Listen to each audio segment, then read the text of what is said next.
everybody has to be forgiven.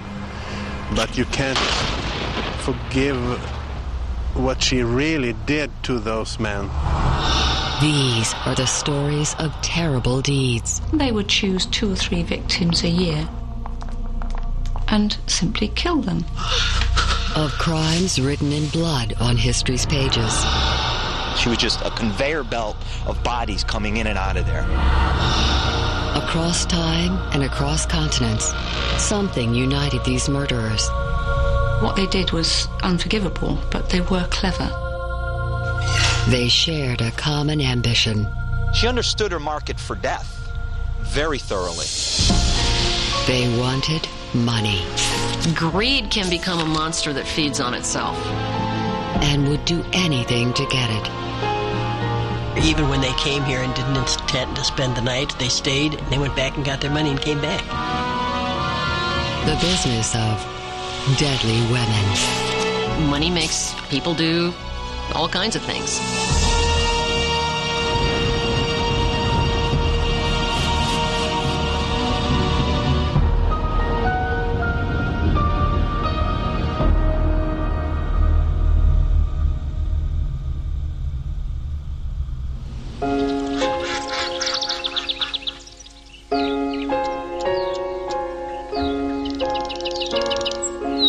In a remote field in Norway stands a silent reminder of a deadly woman.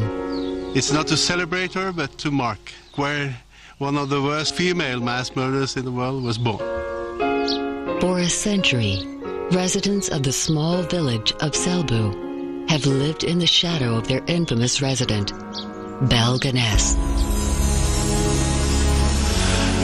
Headmaster Torget Storseth has 2 great passions. One is teaching. The other, his search for the truth behind the Norwegian serial killer.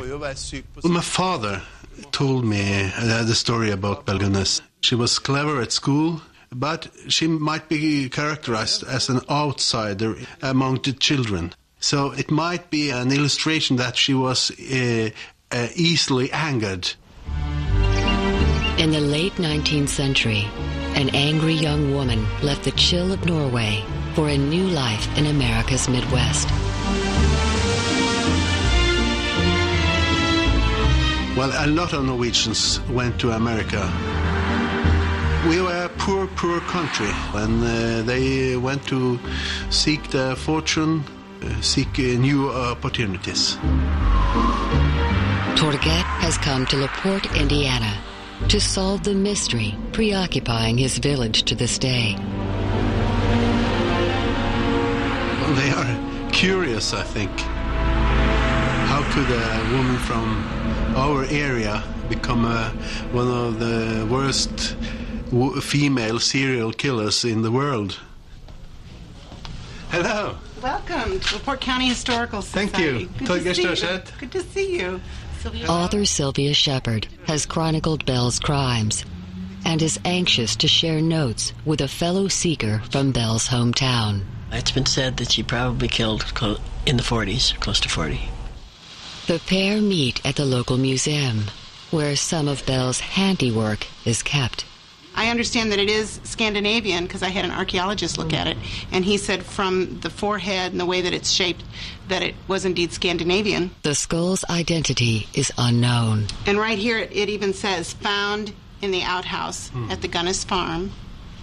It could be any of the lonely men who strayed into Belle's trap.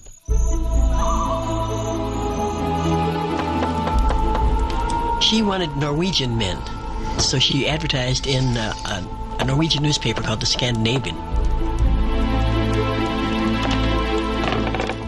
See, many of these men had come over from Norway, and they wanted a woman, a wife, somebody, companion.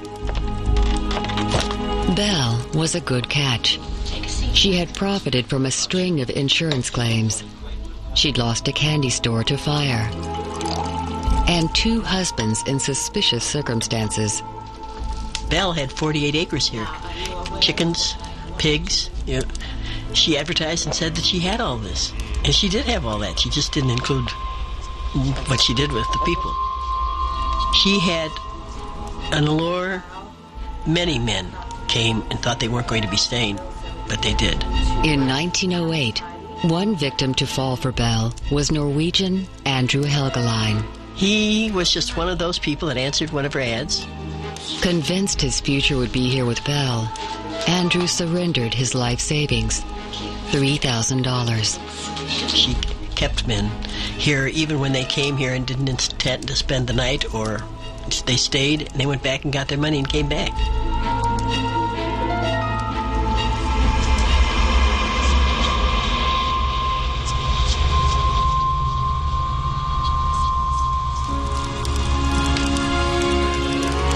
By the time Andrew Helgeline settled in LaPorte, Bell had 3 foster children to raise. The farm's income was modest, so her new man's savings were a windfall. But this homely scene was a prelude to death. Female serial killers frequently use poison as their weapon. Former FBI criminal profiler Candace DeLong, with 20 years' experience, recognizes Bell's business plan. They don't have to get close to the victim. They just have to get close to their food. And strychnine is something that one would expect to see on a farm. Strychnine was commonly used as rat poison. Strychnine is a phenomenal compound. It comes from the seed of a tree in India.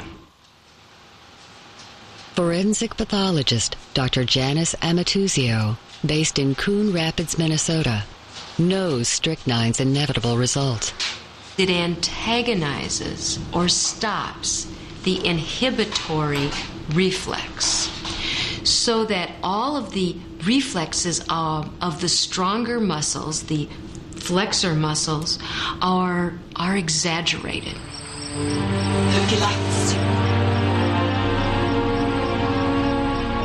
What an individual who takes strychnine will feel is initially perhaps a sense of anxiety or nervousness. Then they'll notice muscle twitches and muscle spasms.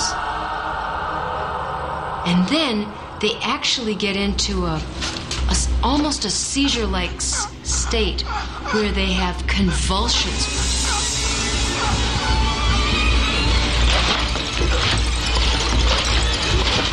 These contractions are painful.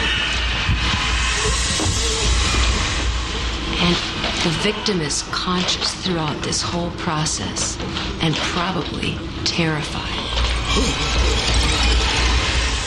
It would take 2 types of people to be able to watch that. A sadist would probably enjoy it, or a cold-hearted individual for whom killing was no big deal.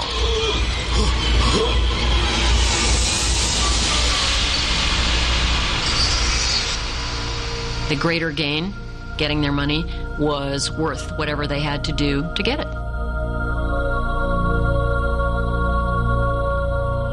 But Bell's treachery would go much further. It would rank among the most grisly crimes in Indiana's history.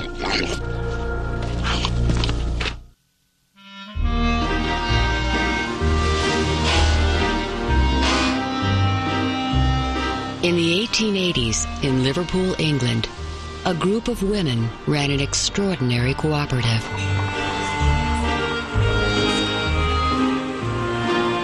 I think everyone is familiar with the concept of women sticking together in times of trouble, but you normally assume that it's going to be a helping in a pleasant way.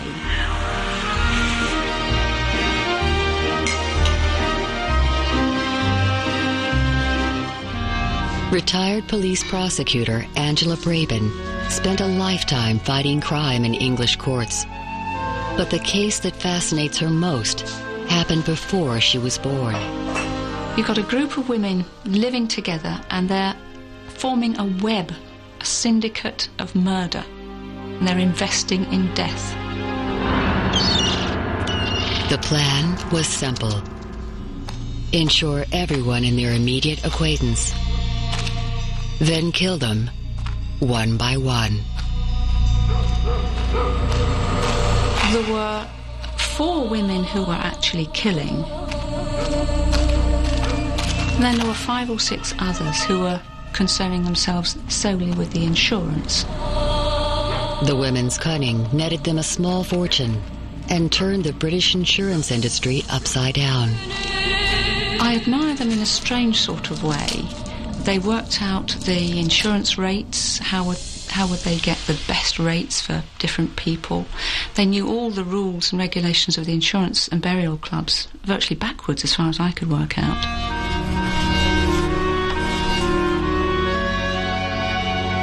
Together, they formed a predator pack. More common among male perpetrators, the female pack can be just as formidable. The pack mentality can certainly take over in a situation where you have a number of perpetrators with a common goal to obtain money. That money makes people do all kinds of things. No one was spared. Siblings, husbands, strangers. Like young boarder Maggie Jennings. There's probably one person in the group that's the leader, the alpha female. The one who came up with the idea, who drew up the plans, who gave the orders. And everybody else pretty much followed in line. In Liverpool, the pack's leader was Catherine Flanagan. Second in command, her sister, Margaret Higgins. Their method? Poison.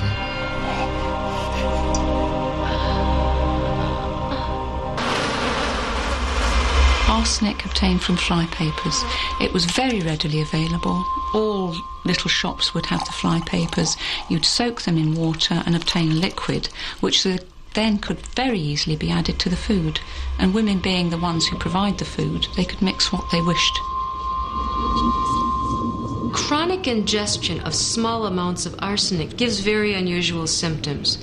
It might be the onset of intermittent abdominal pain, diarrhea, numbness and tingling in the extremities. Arsenic was not only easily available to the Liverpool sisterhood, its symptoms were much like common illnesses of Victorian England. The slums of Liverpool at the time would have been hideous places. There was no public sanitation. There wasn't running water. People were crowded into small areas, and disease is a very natural outcome to those circumstances. No suspicions were raised when victims like Maggie Jennings died in the prime of life.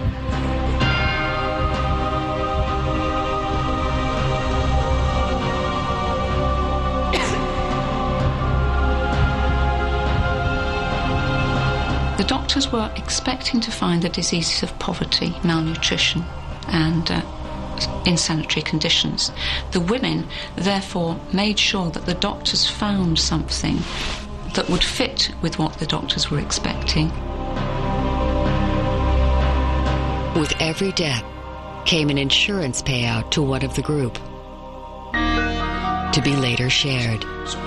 Maggie Jennings, for example, was insured for over £112, and those insurances were started approximately 12 months before she died. So that was a very good rate of return for an investment. A good return indeed, when a labourer's weekly wage was less than £1, not even a couple of dollars.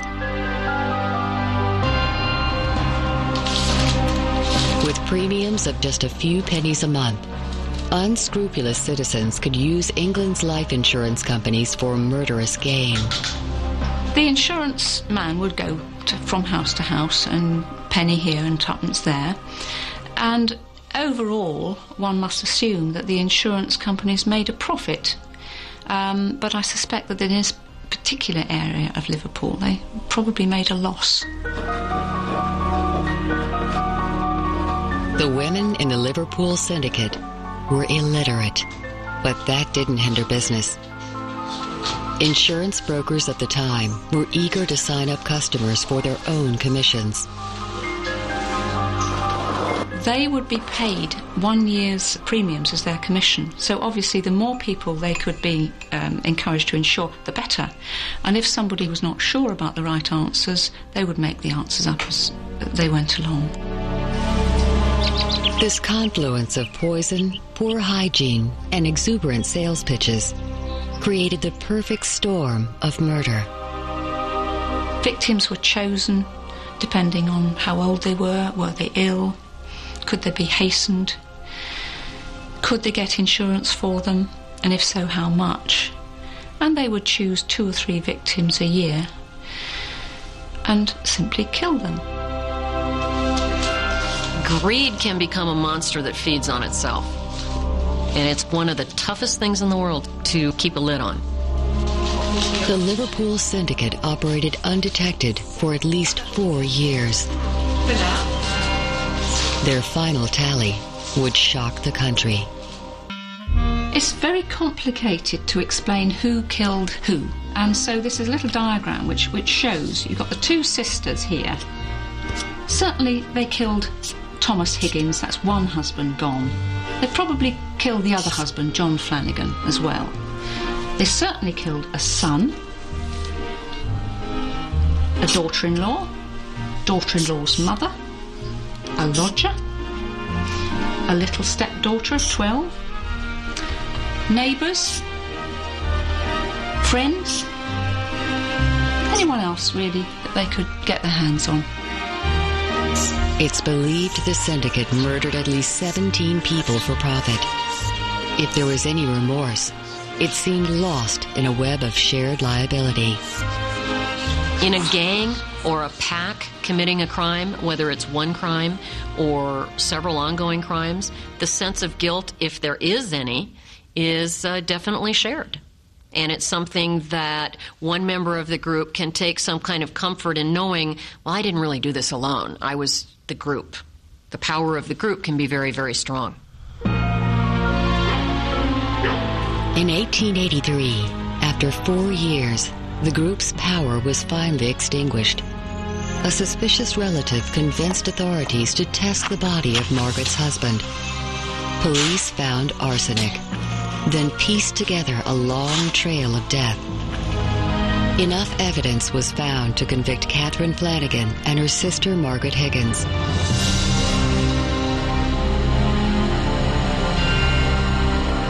Newspaper reports describe how they hung side by side from the gallows.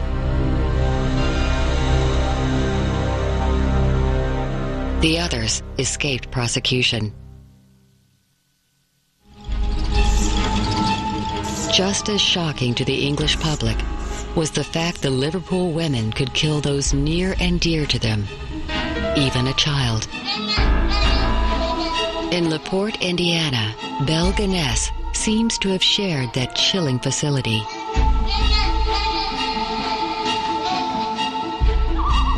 Belle's story took a mysterious twist one spring evening.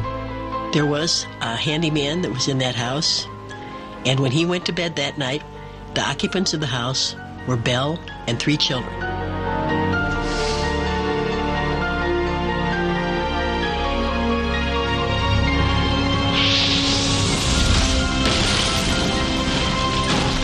The fire began at about 4 o'clock in the morning. The Gunness farm was razed, its occupants consumed. The only survivor, Belle's handyman. When they got down through the ashes into the basement, there were 4 bodies there, 3 children and a female. And there was more. Investigating the fire scene, workers noticed soft spots around the farm and began to dig. They would find all of the victims wrapped in gunny sacks, parts of them.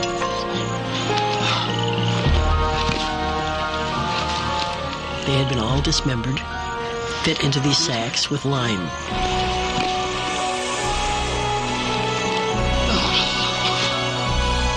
There were children that were in her care, and of course the men who came to visit her and never got away. Among the victims would be Andrew Helgeline, the partner wooed from Norway. They found him in a garbage pit where Belle had carried garbage, fish heads, tomato cans. It smelled terrible. That was the excuse for the smell. Other human bones suggest the Gunness farm pigs helped conceal further victims. I think the fact that Belle threw the body parts of her victims into a pig trough is a pretty good indicator as to the type of person that she was, how she felt about these men that she killed.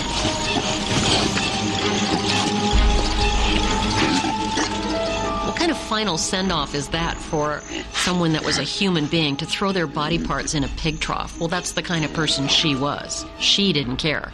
That's where she thought they belonged. Altogether, 14 bodies were found, including Belle's foster children. Probably she had given poison to her 3 children and killed them.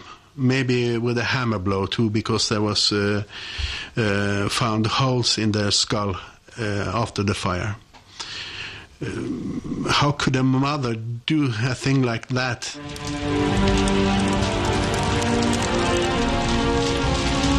There's another mystery. Did Belle perish in the fire? The only adult female body left few clues. At that time, they thought it was Belle dead in the fire. But the body was smaller than Belle's. And inexplicably, the skeleton was headless. There is no logic to the fact that there were her children's skeletons intact, and then the one adult skeleton, which one would think would be hers, the head is missing. And the head, of course, would be the one part of a skeleton that would have the most identifiers. Was this just another of Belle's insurance scams? Torgette's search for the truth is not yet over.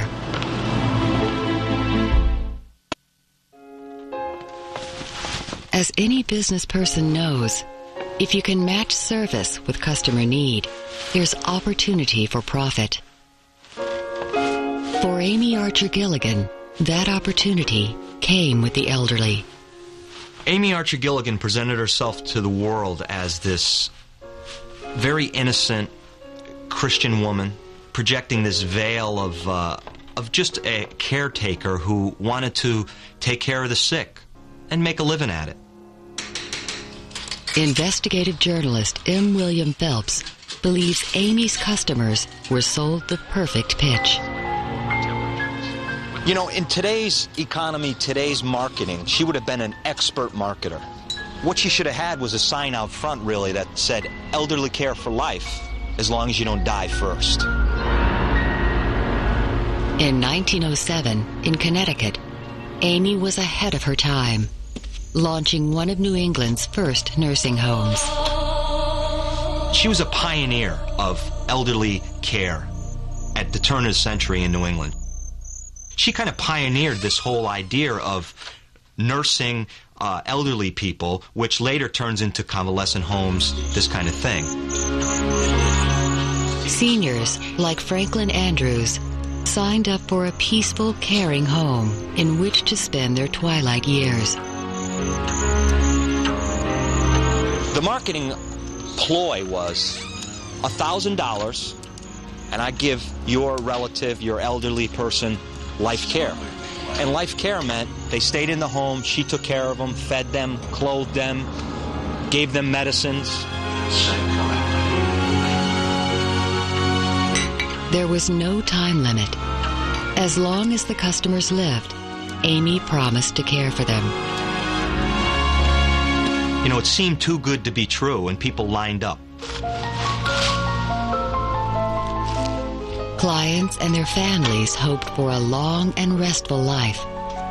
But Amy's business plan called for something else. Turnover. Let's set the scene. Picture a calm and peaceful New England night. Patients are readying themselves for bed. They've just finished dinner. You have Amy Archer Gilligan in the kitchen, mixing up a batch of warm lemonade. And warm lemonade at the time was an elixir for if you had the flu or you had an ailment. Amy kept her overheads down and vacancies up with arsenic. She understood her market for death very thoroughly.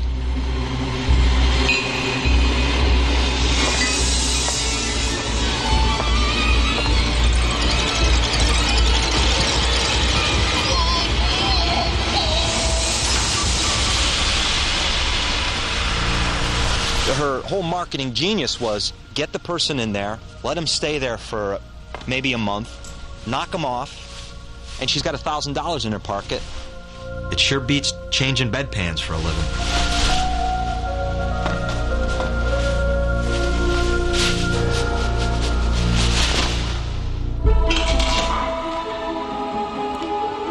Amy's calculations went further. To conceal evidence of her poisoning, she counted on an old mortuary practice. Well, basically, embalming fluids were preservatives, and they contained alcohols, formaldehyde, and they often contained a number of heavy metals like arsenic.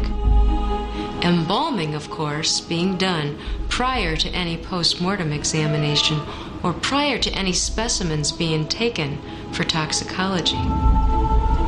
Amy had a near-perfect cover.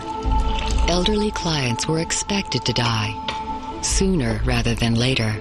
And if there were any suspicions, forensic tests would be contaminated. Amy was very good at marketing and business. She would sell a bed to the patient, kill them, and probably have someone lined up to take that bed before that patient even was taken to the morgue. They dubbed it a murder factory because she was just a conveyor belt of bodies coming in and out of there. But Amy's business plan had a fatal flaw. Medical records of the time may have misrecorded the cause of death, but they could not hide the number dying under Amy's care. The returns of death certificates to the office of the Windsor Town Clerk show that there have been 60 deaths at the Archer home since the place opened in the fall of 1907. Over time, a case mounted against Amy Archer Gilligan, but police needed evidence. They had a lot of circumstantial evidence that they were beginning to incorporate some forensic evidence of doing some exhumations into it. Franklin Andrews' body was exhumed and tested positive for arsenic. No surprise for an embalmed body of the day. But there was one anomaly. Well, they found his stomach loaded with arsenic. Enough to kill several men. That was the quote. Such levels could only have come from ingestion. Right here, the Hartford Courant reports, it is the belief of the authorities that the wholesale murders have been committed at the Archer home. Amy was convicted of murder and declared insane.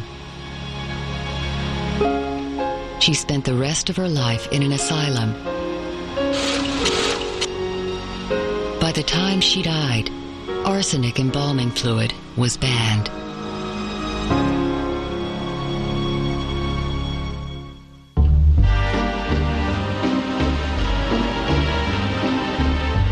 Justice should have caught up with Norwegian serial murderer Belle Gunness in Indiana.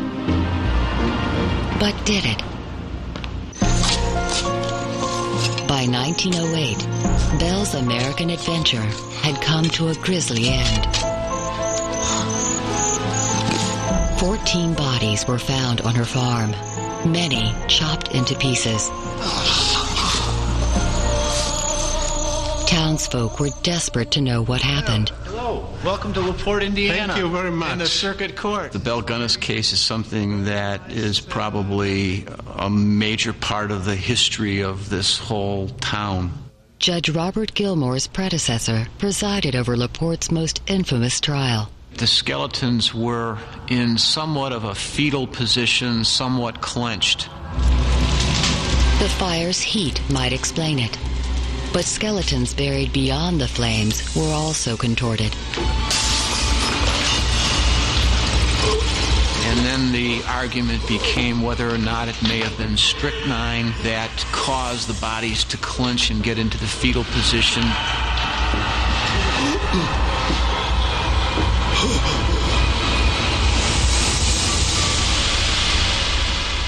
Strychnine, basically what it does is it causes the stronger muscles to overcome the weaker muscles. So the hand will flex at the wrist, the arm will flex at the elbow, and the elbow will flex at the shoulder. And likewise the legs. The legs will contract and flex in a position such as this. Strychnine was confirmed in the stomach of Norwegian lodger Andrew Helgeline. Bell was exposed as a murderer. But there was one more mystery. Did the serial killer perish? The whole trial centered around whether or not, in fact, it was the body of Belle Gunness that they found in the remains of the fire, or whether, in fact, it may have been some other third party, we know not who. In this courtroom in 1908, jurors heard how the headless body seemed too small for Belle's large frame. One theory was the fire had shrunk the body. Well, you know, they tried to say that just like a roast, this body cooked up and got skinny then, you know, skinnier than Belle was. But the children were still the same size. And their heads are all down there. Despite conflicting evidence, jurors found the headless body was Belle Gunness. But many believed otherwise. And 23 years later, there was one more twist.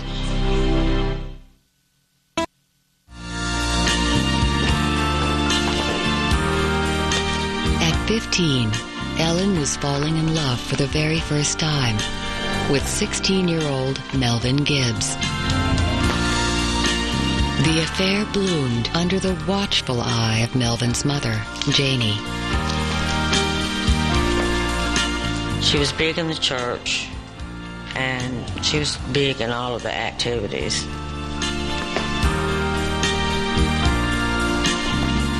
But their love would be cut short by murder.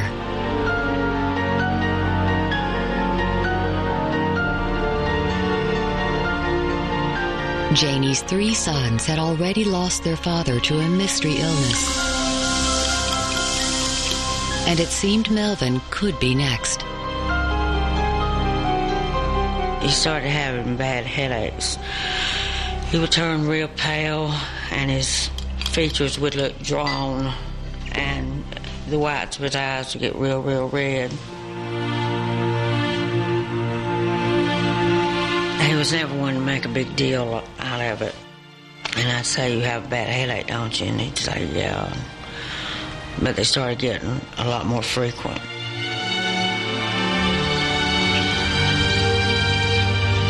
Melvin's constant headaches didn't stop his blossoming relationship with Ellen.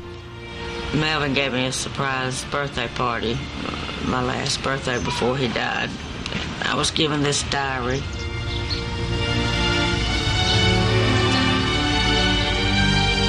But the lovebirds' future would be confined to a box of memories.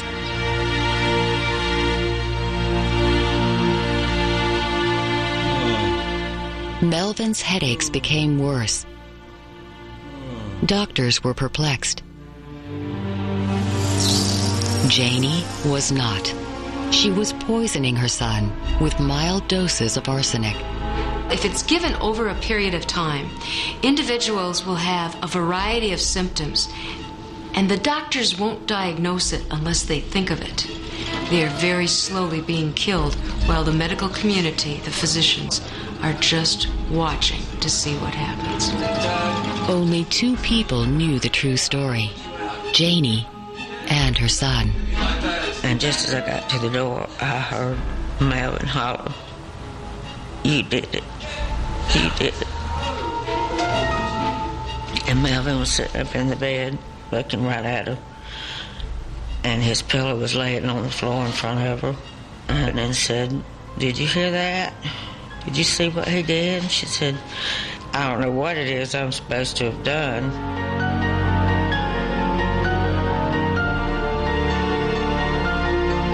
Melvin's outbursts were put down to delirium.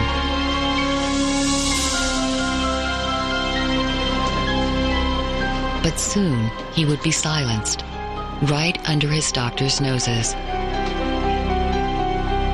She went to the little pitcher of water they always have in the hospital room and poured that water out and poured hers in. She said that the water there had too much sulfur in it and it burned his throat.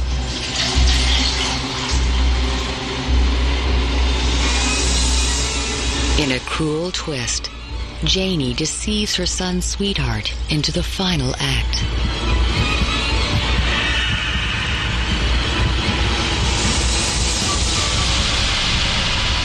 And she had kept saying, Ellen, give him some more water, give him some more water. His throat's dry, give him some more water. That water, Ellen now realizes, was laced with arsenic. I was there with my hand on him, and you could feel his heartbeat. And then just all of a sudden, nothing. Just completely stopped.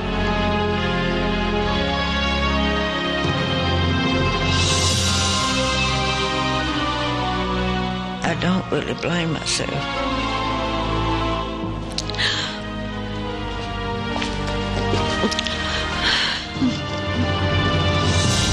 But I think that she got some kind of perverse pleasure.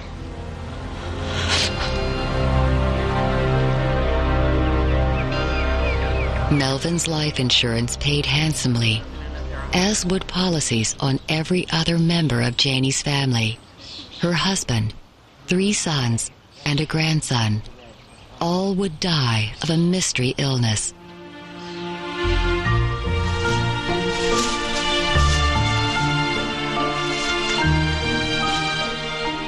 With each life insurance policy collected, Janie Gibbs's lifestyle improved.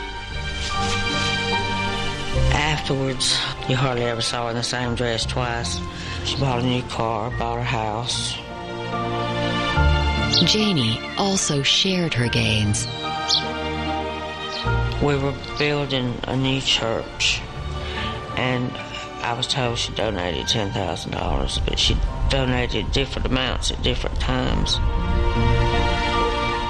Donating the large sum of money to the church may have been a way to assuage her guilt, if she had any guilt.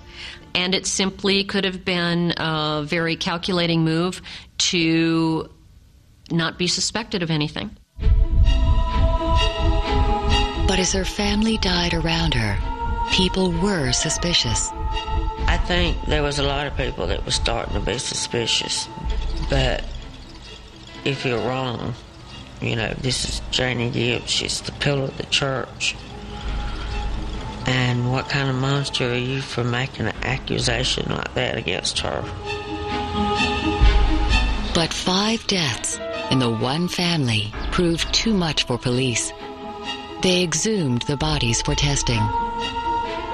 Well, what we're looking at is the autopsy report on Melvin Gibbs, and this was performed on January 18th, 1968, and it happens to have been an exhumation autopsy.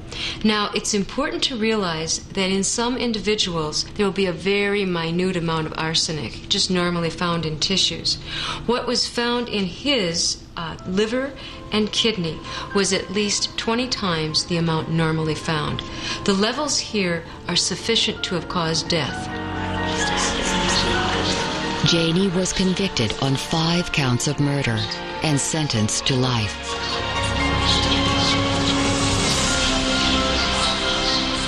But there would be one more discovery, making Janie's murders an even greater family tragedy. Frank Martin was Janie Gibbs's defense lawyer. He believes his client's motivation was not for profit. He learned that before she murdered her family, Janie had a fateful appointment. Janie had gone to a doctor in Albany, Georgia, because she wasn't feeling well. The doctor diagnosed her with myasthenia gravis, Lou Gehrig's disease. Lou Gehrig's disease destroys muscle control. It's always fatal. Janie went back home with her very fundamentalist beliefs. She decided she would send her husband, her children and grandchildren on to heaven in advance because she knew she was going to die, and she was just going to send them ahead so they'd all be reunited in heaven.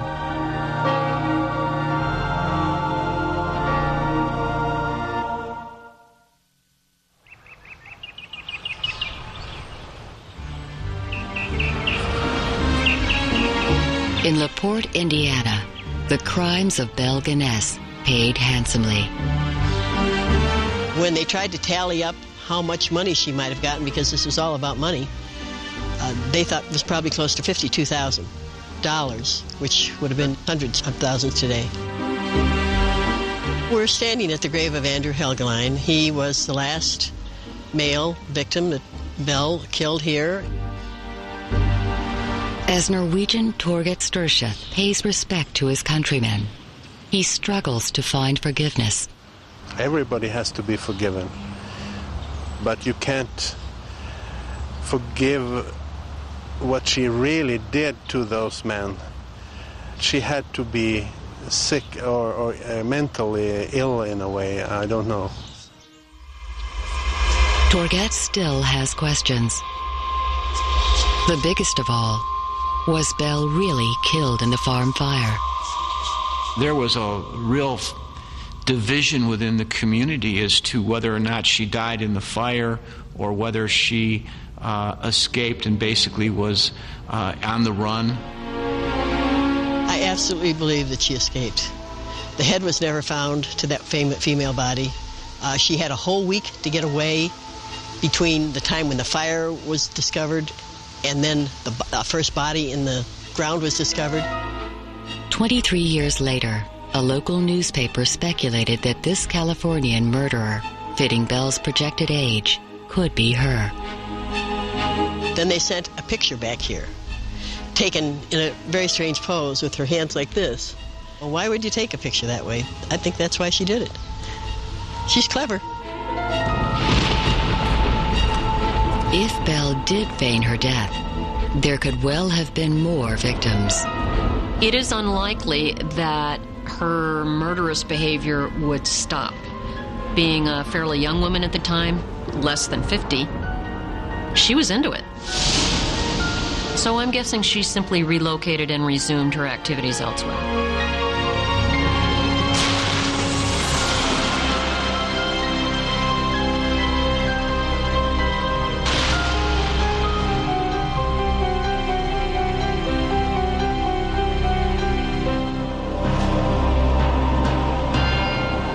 On the face of it, they killed for money, for economic survival, or handsome profits. But for criminal profiler Candice DeLong, there was probably something more.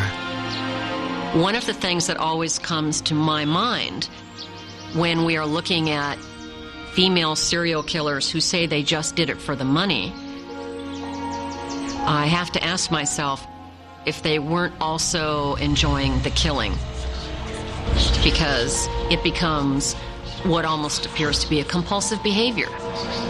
Again and again and again, doing something as serious, the most serious behavior in our society, criminal behavior, taking someone's life.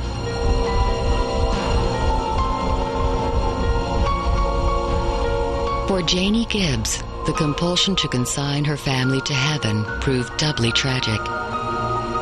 After all the killing, Janie learned her doctor's diagnosis was wrong. She wasn't fatally ill.